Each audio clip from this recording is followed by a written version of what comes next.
kenapa lu memilih untuk sutradara? Iya, karena tadi tuh yang gue bilang ke lo. Jadi ketika gue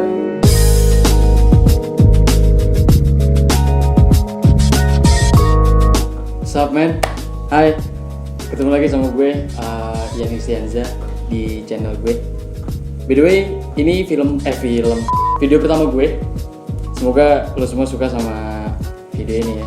Dan buat teman-teman semua yang sekiranya pengen belajar mengenai perfilman, gue udah ngundang orang. Ini temen gue, dan gue juga udah gak sabar banget ngobrol sama dia. What's up bro? Wih, ya. Apa kabar? Aku baik alhamdulillah. Gimana corona? Wah kacau, gue udah sebulan lebih Kena corona? kagak lah, di rumah terus. Lu gimana? Kesibukan lu apa aja nih semenjak corona ini nih? Semenjak corona kesibukan gue di rumah. Terus ya gitulah, proyek kan gak jadi semua. Oh, padahal lagi ada project kan? Lagi ada project gue. Harusnya gue mau bikin buat YouTube sih, series rencana. Lu serius? Terus gagal? Gagal gara-gara corona. Gagal atau diundur? Gak tahu nih, kayaknya sih diundur harusnya. Oh harusnya diundur. Diundur harusnya. Nah nih buat teman-teman semua nih, siapa sih yang nggak tahu nih Anbo, Buset. mantan artis cilik yang sekarang lagi melakukan kesibukan di balik layar, bener Bo? Iya. Udah nggak sabar kan mau tahu kesibukan apa aja langsungnya nih. Gue juga penasaran banget karena gue juga mau belajar sih sama dia. Jadi gimana nih Bo? Teman-teman di luar sana mungkin banyak yang pengen masuk ke industri perfilman. Nah menurut lu langkah awal ketika orang mau masuk ke dunia perfilman tuh apa? Oke. Menurut gue sih industri perfilman tuh abstrak sih. Dia tuh nggak. Gue itu bisa dari mana aja masuknya gitu loh. Bisa lo dari anak kuliahan yang emang lo dari kru dulu mungkin lo ya itu juga udah bisa masuk perfilman, lo jadi asisten sutradara atau jadi atau jadi PU mungkin gitu. Itu udah bisa dibilang masuk juga ke industri. Tapi ada juga langkah yang dimana dia tuh mungkin sama produsernya atau sama siapa nih sutradara, dia tuh sama-sama gitu dari nol gitu. Dia bangun semuanya tuh kayak dia bikin PH lah kecil-kecilan dengan ala kadarnya lah, duit yang ada. Modal secukupnya gitu. Modal secukupnya, terus dia main ke festival ini, festival itu. Terus dia mulai ngajuin ke produser yang beneran, saling ngebiayain. Terus jadi sukses entarnya, bisa aja kayak gitu. Oh bisa kayak gitu? Bisa, nggak tentu cuy sebenarnya. Jalurnya banyak sebenarnya. Jalurnya ya banyak lah. Oh ya. Nah, lu kan ngambil penyutradaraan nih. Iya, sutradara. Keluh kesah yang lu jalanin selama lu berkarir atau berkarya di bidang penyutradaraan itu apa nih? Yang lu rasain gitu? Keluh kesahnya. Keluh kesahnya tuh sebenarnya tuh yang benar-benar susah tuh. Gini sih, ini kerja kan kolaborasi. Saudara tuh kerja kan nggak bisa sendirian walaupun walaupun ngerti juga gitu. Iya, nggak bisa sendirian. Menurut gue ini jadi keluh kesah juga sih untuk pas kita punya ide terus kita sampein terus ternyata ide itu nggak bisa nyampe, itu juga lumayan kayak BP atau gimana gitu ya? Iya, itu salah satunya juga. Terus ada juga yang kayak misalkan filmnya udah jadi terus habis itu penonton nonton terus kayak tuh gue nggak ngerti nih gitu. Itu salah satu itu salah satu hal kecil sebenarnya yang menurut gue itu positif juga sih sebenarnya buat gue ya. Karena itu benar-benar ngebangun gue untuk gimana cara gue bisa bercerita lagi dengan baik ke depannya gitu. Tapi ya emang sakit dulu lah di awal semua. Bener sih, butuh proses, enjoy the process intinya. Sampai sekarang juga ya masih berproses lah gitu. Prosesnya tapi udah jago bro. Waduh gitu lah. Nih Bo, lu kalau dikasih pilihan di balik layar ya sebagai sutradara film sama lu jadi aktor ya, lu mendominan kemana gitu? Gue jujur dominan ke sutradara sih. Walaupun aktor tuh nggak sepusing sutradara yang mesti memikirkan semuanya gitu. Konsep cerita semuanya gitu, tapi nggak tahu ya. Karena ketika gue jadi sutradara itu gue seneng gitu. Gue bisa menuangkan perasaan gue gitu. Gue bisa ngasih tahu perasaan gue ke penonton, ya perasaan gue yang sangat personal gitu. Karena gue ngerasanya kayak ada kepuasan batinnya gitu. Kalau aktor emang enggak? Kalau aktor gini sih, waktu gue dulu main sinetron dan film gitu, gue ngerasain kayak gimana ya gue coba nyatuin perasaan, gue coba memainkan perasaan orang yang ada di skenario itu gitu, dan gue mencoba menjadi dia gitu. Ya beda dong, berarti dari situ aja udah beda. Sutradara betul. Dia menuangkan perasaannya gitu dan menjadi sebuah film. Aktor memainkan perasaannya yang ditulis sutradara gitu.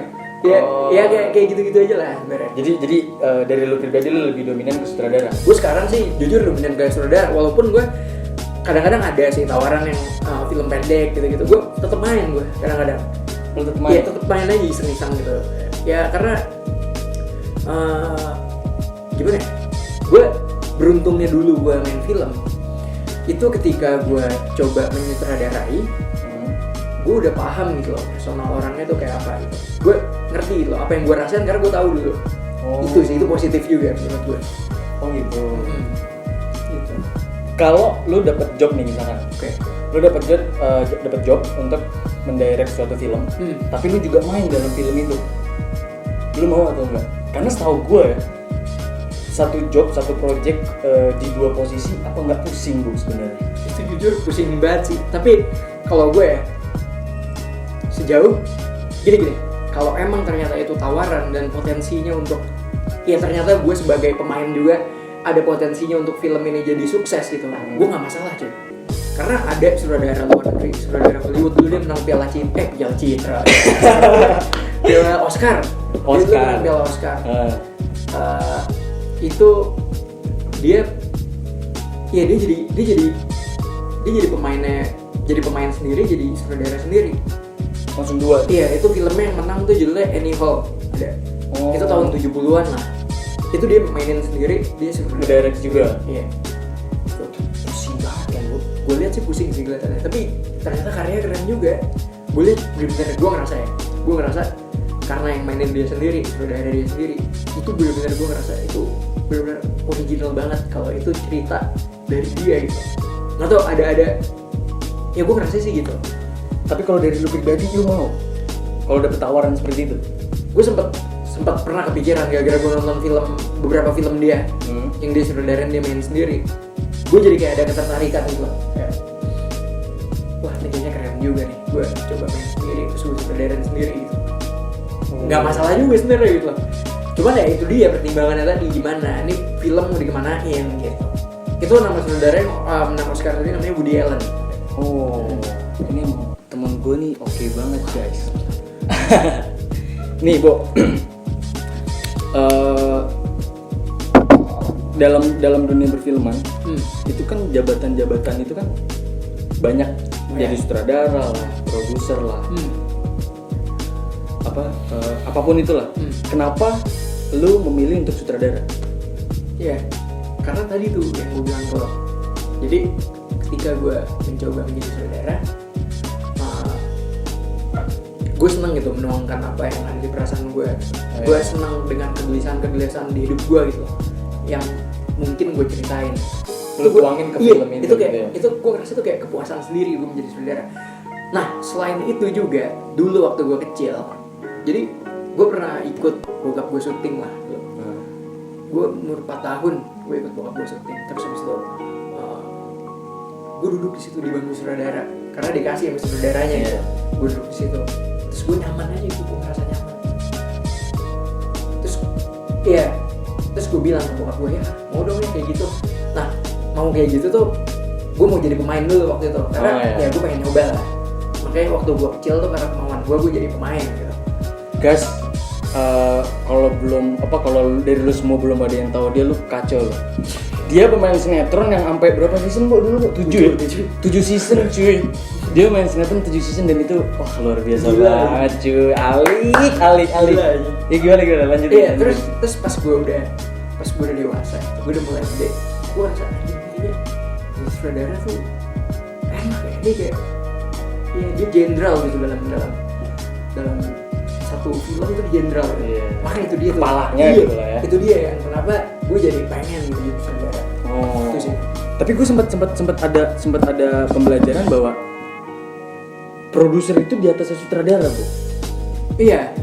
Dan kenapa sutradara itu barusan tadi lu bilang sutradara itu bisa dibilang jenderal dalam suatu project film. Sementara masih ada produser. Itu gimana, Bu? Apa benar atau enggak tuh edukasi seperti itu? Gini, produser tuh dia tuh emang pemimpin sih menurut gue dalam satu film. Karena kalau filmnya udah jadi, biasanya tuh hak paten tuh ada di produser. Karena produser tuh yang mikirin semuanya. Produser tuh yang mikirin nih film ceritanya apa, gimana, sampai ini film dijualnya kemana gitu. Itu produser yang Itu mikirin. produser, karena sutradara tuh nggak mikirin sampai ini film nih mau dikemanain, gimana distribusi eksebisinya gitu loh. Apakah ke festival atau XX1. Gini. Sebenarnya produser sutradara itu kerja kolaborasi juga sih. Karena sutradara juga mikirin juga emang si produser ini produser misalkan nih gue mau nih film maunya box office lah 1 juta penonton gitu. Sutradara dengan segala ide kreatifnya, ceritanya, dia memikirkan gimana cerita itu semenarik mungkin sehingga produser dapat menjual filmnya menembus ke box office itu tadi. Gitu. Makanya produser tuh pemimpin lah, emang pemimpin juga sih. Tapi dalam versi yang berbeda mungkin. Dalam versi yang berbeda karena sutradara tuh lebih ke kreatifnya. Gitu. Sutradara lebih menguasai dalam segi filmnya seperti apa, sementara produsernya itu untuk berbisnisnya. Bener? Itu pelajaran baru buat cuy. Produser ya kreatif juga, bisnis juga, tapi kebanyakan sih lebih kencang di bisnisnya. Gitu. Lebih kencang di bisnisnya kebanyakan. Kalau posisi sebagai scriptwriter sama ide cerita itu sebenarnya setara atau enggak, Bu? Karena beberapa film yang gue tonton gitu kan, ada subtitle yang menjelaskan bahwa ide cerita dari siapa dan penulis cerita dari siapa, itu dengan 2 orang yang berbeda. Itu yang bener gimana tuh? Iya. Gini sih, ide cerita itu bisa datang dari mana aja, bisa dari sutradaranya, dari produsernya, bisa dari siapapun lah. Tapi kebanyakan kan dari sutradara gitu. Nah, emang penulis skenario itu ada lagi. Dia fungsi penulis skenario ini ya ngejabarin yang dari ide cerita itu, dikembangin gimana ceritanya ntar gitu. Ya jadi fungsinya ya gitu, ide cerita ya jadi bisa dari sutradaranya, penulis ya nulis skenario yang mengembangkan gitu. Bisa jadi ya bisa juga sutradara nulis ceritanya sendiri gitu. Tapi kalau ide cerita si yang punya cerita itu dia punya hak nggak untuk ngatur ceritanya seperti apa? Sementara dalam proses syuting itu yang harusnya ngatur, ya gue nggak tahu sih ya. Makanya gue nanya, yang harusnya ngatur setahu gue itu kan sutradara. Dalam proses syuting dilihat skenarionya lah sama sutradara, nih pengaturannya seperti apa gitu kan. Nah si yang punya ide cerita ini tuh berhak nggak untuk ikut campur dalam ceritanya dia? Aduh gue lupa sutradara Hollywood. Pokoknya dia itu penulisnya itu penulis skenario ya, bukan ide cerita. Penulis skenarionya ini menyerahkan 100% ke tulisannya ke sutradaranya gitu. Jadi terserah sutradara mau ngapain aja di ceritanya itu gitu. Dia kayak terima jadi gitu apa gimana? Iya, kayak penulisnya udah nih gue tulis gitu. Ini ceritanya udah jadi, terus gue kasih ke sutradaranya, terserah sutradara mau ngapain karena ini udah punya sutradara gitu. Iya, karena gini aja sih, ya simpelnya. Misalkan lo syuting gitu. Kita ambil contoh Indonesia aja deh. Apa tuh? Iya, ini yang simpel aja. Cerita di skripnya adalah day eksterior gitu. Terus ceritanya di situ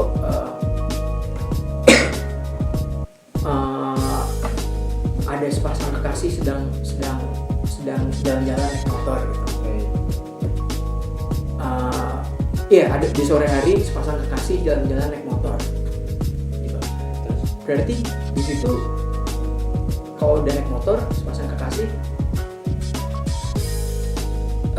berarti nggak ada hujan dong. Dia naik motor gitu berdua. Ya kebayangnya di syuting ya nggak ada hujan lah nih, day gitu. Penjelasannya juga ya sepasang kekasih naik motor gitu, berdua gitu. Nah di skenario ini kayak gitu misalnya. Terus pas di lokasi hujan. Nah di sini nih sutradara itu punya pertimbangan penuh. Dia tuh berhak, ya dia bertanggung jawab penuh soal itu cerita itu mau di kayak gimanain jadinya gitu. itu si ide sutradara tersebut. Nah gini ya, sutradara berhak ngerubah cerita di situ. Oke, dari penulis tadi ceritanya cuman ada sepasang kasih naik motor jalan-jalan di sore hari gitu. Iya. Tapi ternyata pas hari yang syuting hujan, dia di scene itu hujan gitu loh. Sedangkan hari udah mau malam gitu. Wah, sutradara ini gimana nih? Pusing dong pasti. Iya. Nah, sutradara bisa aja ngerubah kayak si cowok sama cewek ini lagi jalan terus mereka minggir neduh berdua, kan romantis juga jadinya. Oh. Iya, itu dia dirubah tapi tidak apa ya, tidak mengalihkan skenario gitu. tidak menghilangkan Alur cerita. pesan yang ingin disampaikan sama alur cerita gitu. Ya nggak masalah sih berubah tuh sebenarnya, nggak masalah dirubah, karena kalau misalkan lu bolak-balik gitu, nih gue mau berubah terus gue nanya dulu ke penulisnya gitu, wah tuh pusing jadinya, jadi bentrok terus pasti. Nggak bisa Tapi gitu. tapi si penulis atau si yang punya cerita itu biasanya ya sesuai pengalaman lu terima aja tuh kalau lu lagi ngerubah skripnya dia, ceritanya Terima. Gak pernah lu ada kejadian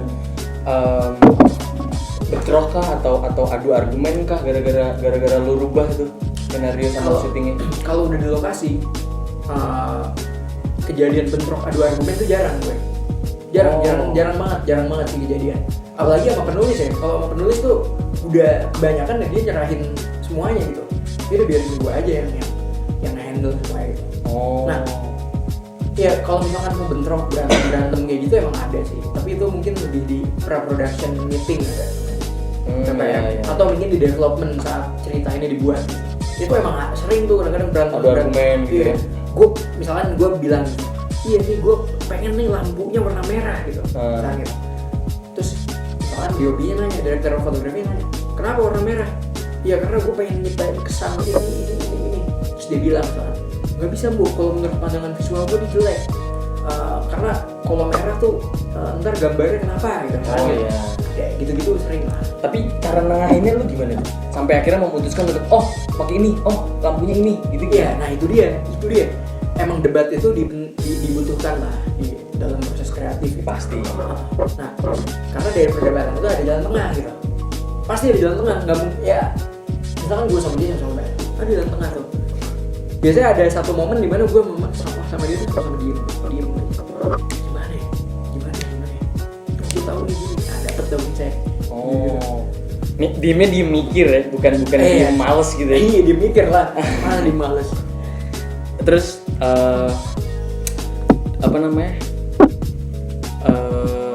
Lo ketika proses syuting kan tadi lo debat itu kan pas lagi meeting gitu Iya, kan. Jadi berarti pas syuting tuh lo sama sekali nggak pernah debat. Menghindari. Tapi kalau tiba-tiba ada temen lu gitu atau DOP lu atau apapun yang kira-kira kayaknya jangan kayak gini deh Bu, itu pas proses syuting lu gimana tuh? Kalau itu biasanya tuh gue ajak ngomong dulu secara berdua, bener-bener berdua aja gitu. Iya, jadi gue tuh biasanya ada kesepakatan kerja sih sama tim. Untuk kerja tuh ya sebisa mungkin kita menghindari berantem di lokasi. Jadi jangan sampai ada rapat saat syuting gitu loh, karena bahaya. Karena gimana ya, pas kita syuting kan emang ada ya kepala departemen punya anak-anak lagi gitu. Iya, pasti. Kepala departemen dia punya anak-anak lagi. Kalau misalkan dia nyerang gue, ya misalkan serang gitu ya, Bu, ini nggak bisa nih kayak gini nih. Ntar kita jadi gini. Terus anak departemen dia tahu gitu. Terus anak departemen yang lain tahu gitu. Kan otomatis jadi kayak, wah, ini gue kok ngerasa syuting di sini kok kepala departemennya nggak meyakinkan sih, kok berantem sih kok gitu. Jadi kayak kalau yang atasannya itu berantem terus ngerasa nggak yakin, ya gimana bawahannya? Iya, gimana ke kru-kru yang lainnya gitu. Oh, Iya, makanya gue lebih kayak kalau udah ada sesuatu yang mesti diomongin, gue kesepakatannya biasanya ngobrol berdua, gimana, ada masalah apa gitu. Oh, baru ngobrol baik-baik tuh ya. Lebih enak kayak gitu ya. Ini Bob, mungkin teman-teman di luar sana ada yang nggak tahu nih tugas dari seorang art director. Oh, art director Itu apa? jadi gini,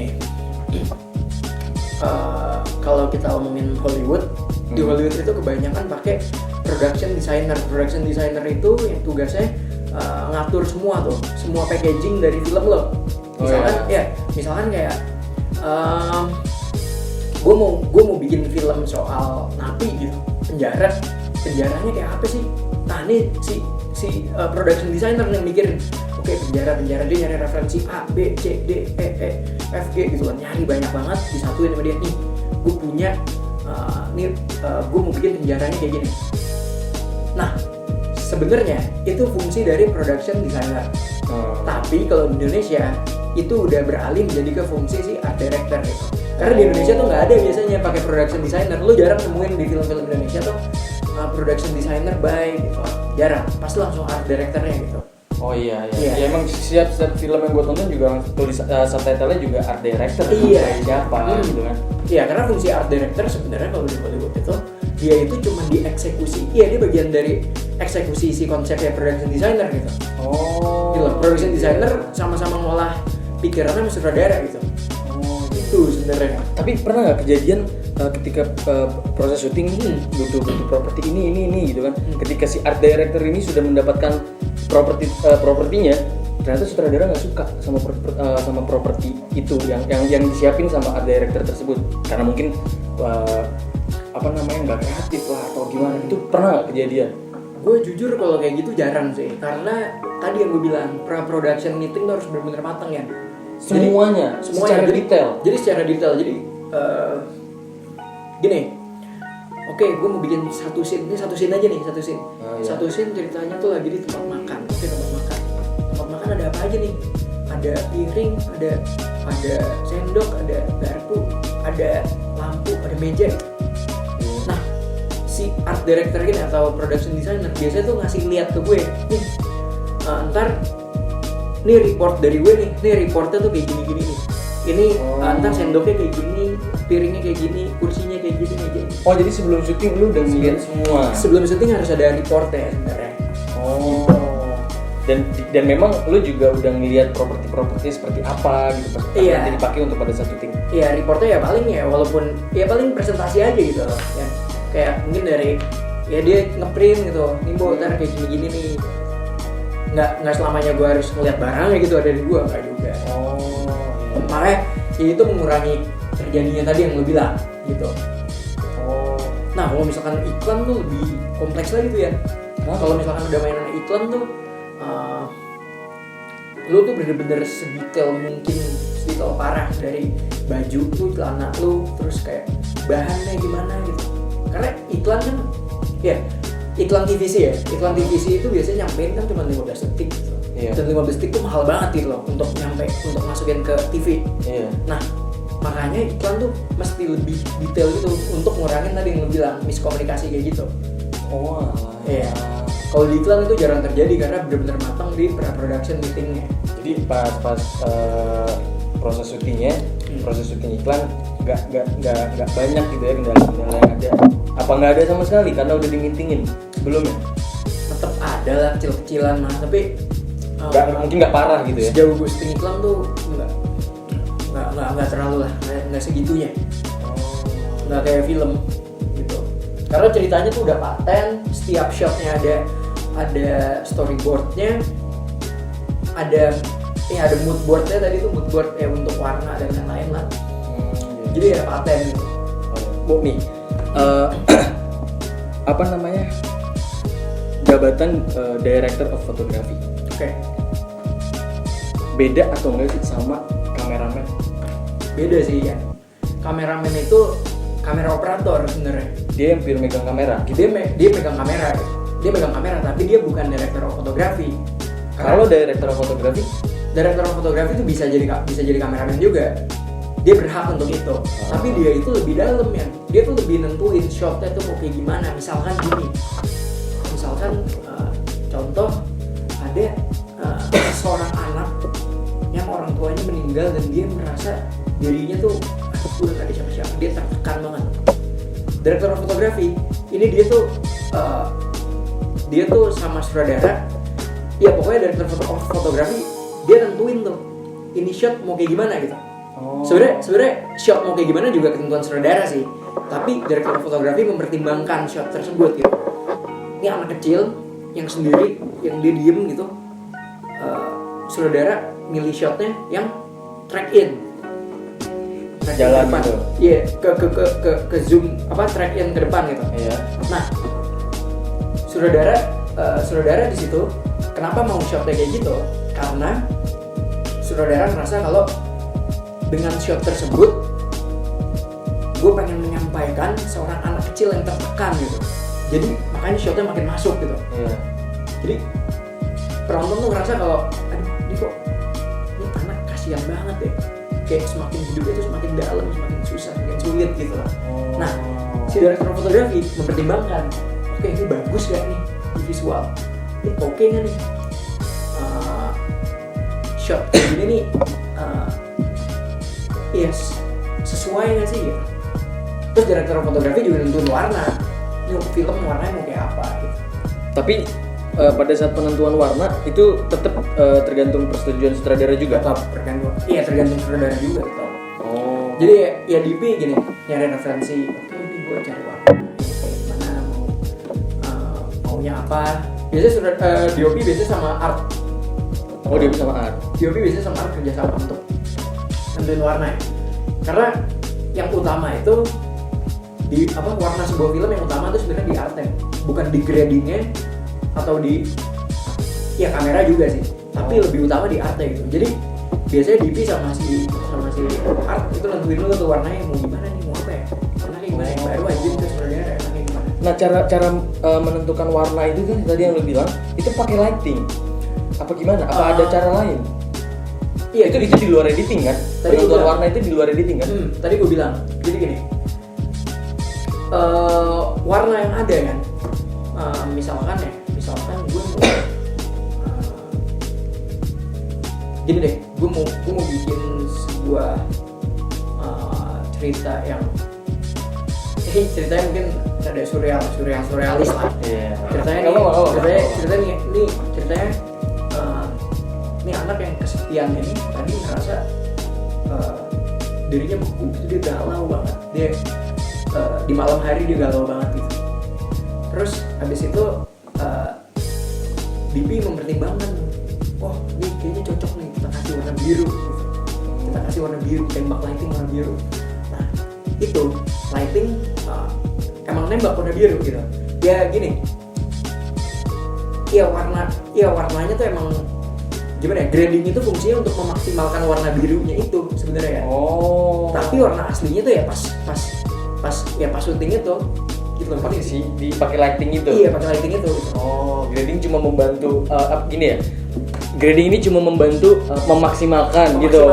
Iya. Itu sih sebenarnya grading memaksimalkan. Jadi lo nggak bisa kalau benar-benar ngandelin grading kan.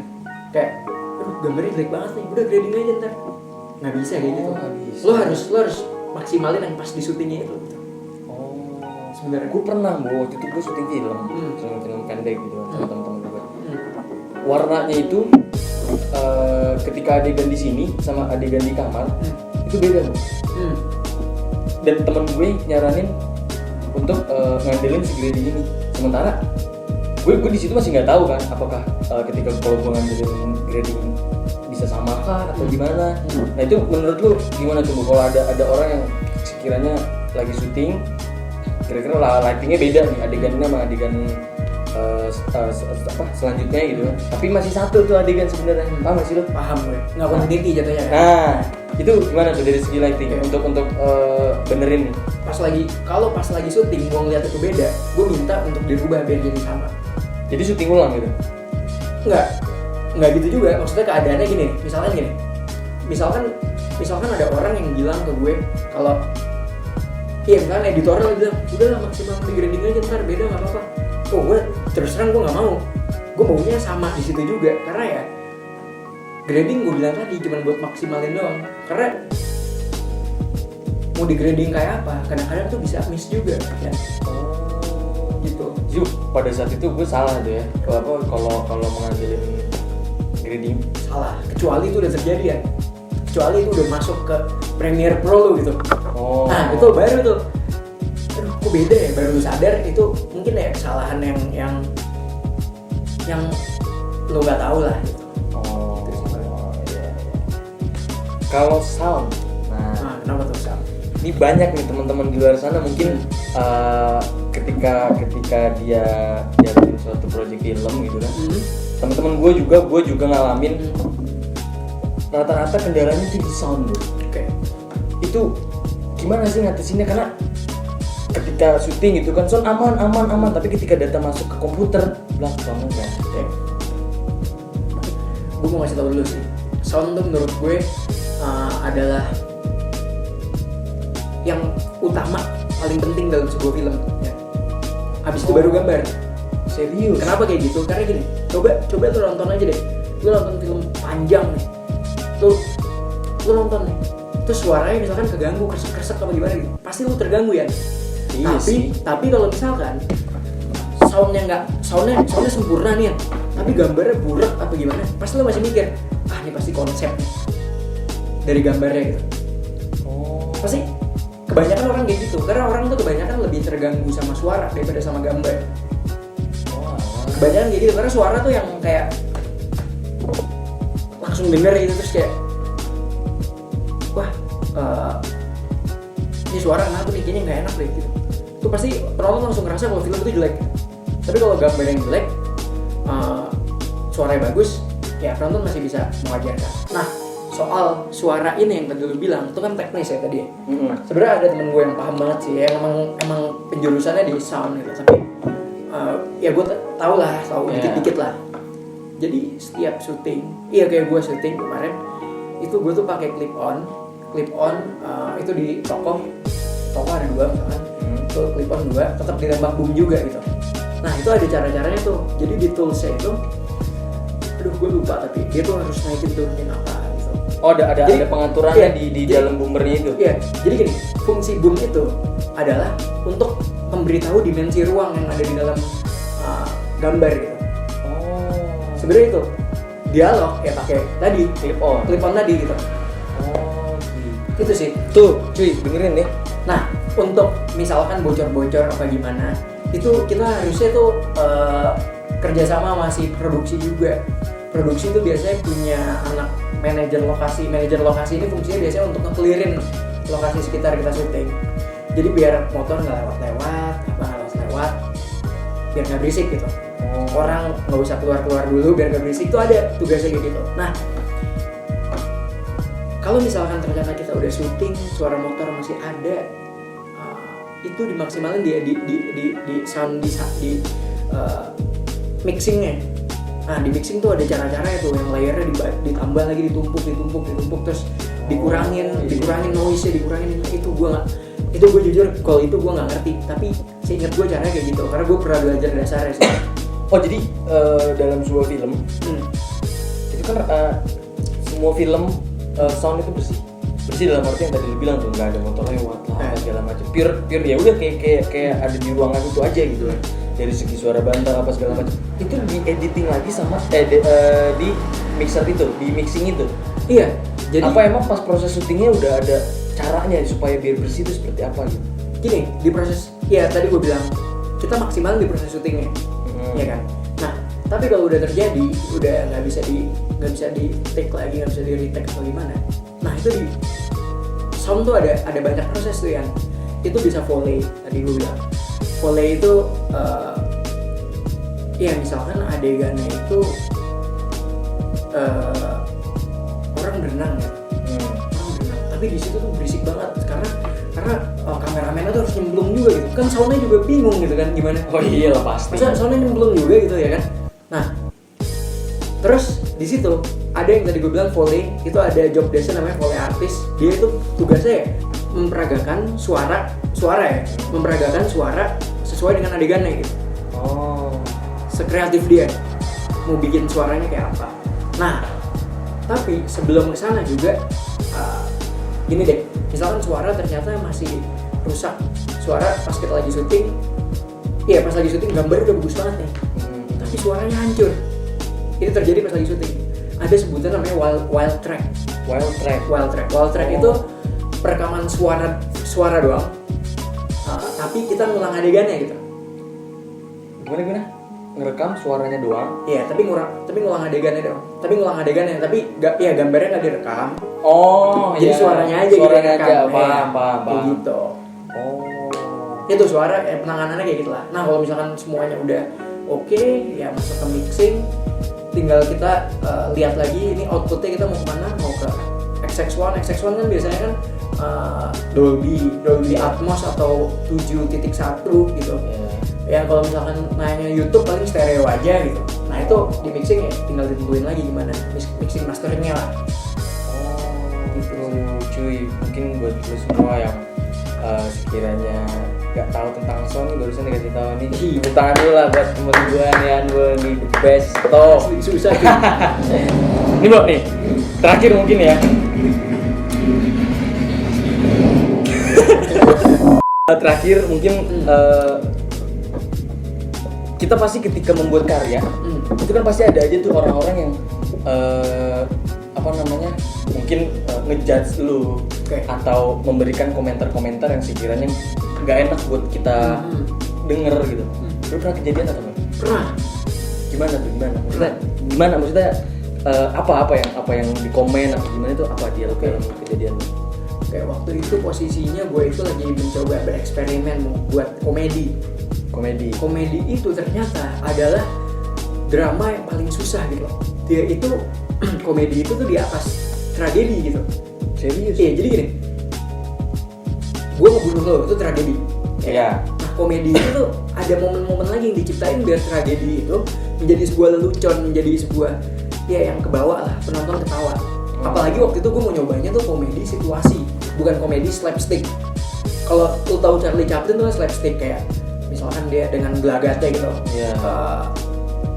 Ya kayak komedi-komedi situasi tuh yang lebih kayak kayak melakukan adegan gitu. Iya, simpel gini cuy. Simpel gini. Misalkan ada situasi tuh lebih ke arah real sih. Lebih ke arah real. Iya, contohnya lo ini bulan puasa. Bulan puasa. Terus habis itu lo datang